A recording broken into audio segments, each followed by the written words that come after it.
السلام عليكم ورحمة الله وبركاته. اللهم صل وسلم وزد وبارك على أشرف خلق الله سيدنا ونبينا محمد رسول الله. ازيكم حبايب قلبي، عاملين ايه؟ يلا يا جماعة قولوا ما شاء الله ولا قوة إلا بالله. ما شاء الله ولا قوة إلا بالله.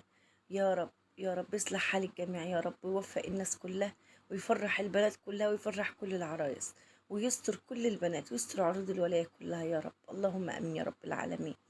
يا رب اصلح حالنا واعطينا حتى ترضينا واسترها معنا دنيا وآخرة، إنك على كل شيء قدير.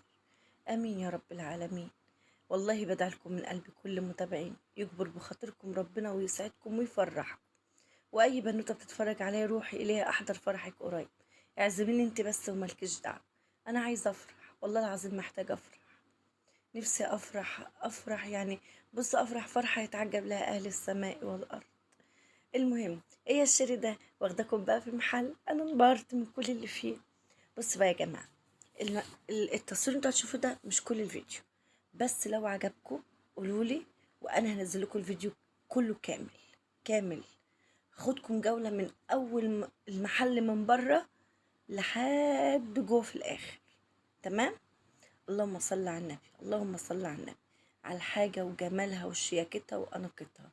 بصوا بقى يا جماعة، أنا مش مع الناس اللي بتجهز كتير وتجيب حاجات كتير، لأ. أنا يكفيني من كل اللي انتوا شايفينه ده استعمال بنتي حاجة واحدة. مج الشوربة ده يبقى هو واحد، طقم التوابل ده يبقى هو واحد، طقم الصيني يبقى هو الصيني. مفيش حاجة اسمها جاتو، مفيش حاجة اسمها شاي وكلام لأن الصيني فيه كل حاجة. خلاص. طقم الألمونيا يبقى هو واحد، مفيش حاجة اسمها بإيد ومن غير إيد ومعرفش إيد ومعرفش إيه تفهميني إزاي. أنا بص يا جماعة، كل حاجة الاحتياجات بتاعتك تجيبيها.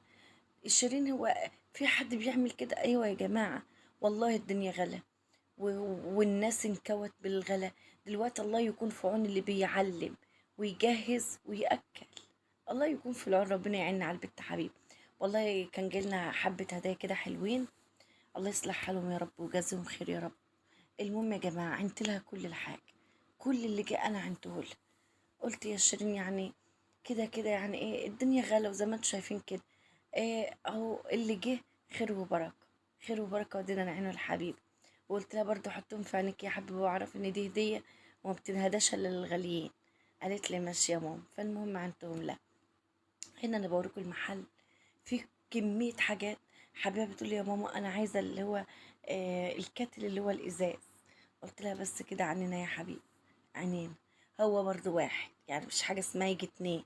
وقالت لي يا ماما البراد ده عاجبني، قلت لها برضه هجيب لك منه واحد.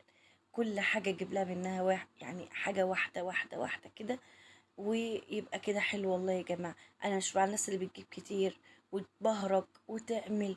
ايه يا جماعة في ايه؟ لم النعمة، النعمة تلمكم. هو الواحد لما بيتجوز بيبطل؟ انت كل يوم بتطلع موضة وكل يوم كل ما بتخرجي بتجيبي. والله العظيم كل ما بتخرجي كل ما بيعجبك حاجة، سبحان الله. لو امكانياتك تقدري تجيب بتجيبي. بسم الله ما شاء الله. الصواني ايه وحاجات ايه. المحل ده عندنا هنا يا جماعة في نزلة المحطة بتاعت شبين الكوم.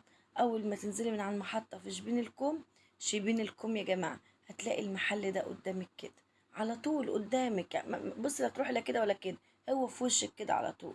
ما شاء الله عليه. وهم اصلهم من الشرقية، جم شرفوا ونوروا شبين الكوم. اصحاب المحل من الشرقية يا جماعة، جم شرفوا ونوروا شبين الكوم. ده البراد اللي عاجب حبيبي، عيوني ليك يا حبيبي. بس كده. والله يا جماعة ربنا بيرزق وبيبعت لهم رزقهم سبحان الله. عشان البنات ربنا بيحب سترتهم. فلما يبقى انت في دماغك مثلا بنت، ان شاء الله ربنا يعينك وهيديكي وتجهزيها عشان انت بتستريها. ربنا يسترنا فوق الارض وتحت الارض يوم العرض عليك. وشفنا بقى حلل ضغط بقى والمونيا ومعرفش وايه، حاجات حلوه قوي. يلا يا جماعه ودمتم في رعايه الله، والسلام عليكم ورحمه الله.